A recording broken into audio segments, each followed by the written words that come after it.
جہاں کسی چیز میں لوگوں کی عقیدت موجود ہو وہاں کھل کر اظہار خیال کرنا مشکل کام ہے۔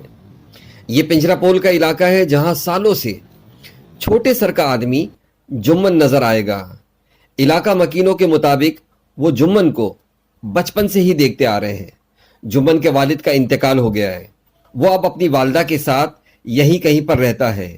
جمن انہی روڈوں گلیوں میں سارا دن گھومتا پھرتا نظر آتا ہے، موسموں کی سختیوں کا عادی، اپنے وجود کے احساس سے عاری، بے وجہ اس کے چہرے کی وہ بے رنگ ہنسی، پاؤں میں لگی شدید چوٹ لیکن چہرے پہ قدرے مسکراہٹ، خالی نظریں، بغیر تکے ادھر ادھر نظروں کا گھومنا، نہ جانے کیا کیا سوال کر رہی ہے مجھے نہیں معلوم، مگر جمن کے لیے لوگوں کی یہاں بڑی خوب عقیدت دیکھی۔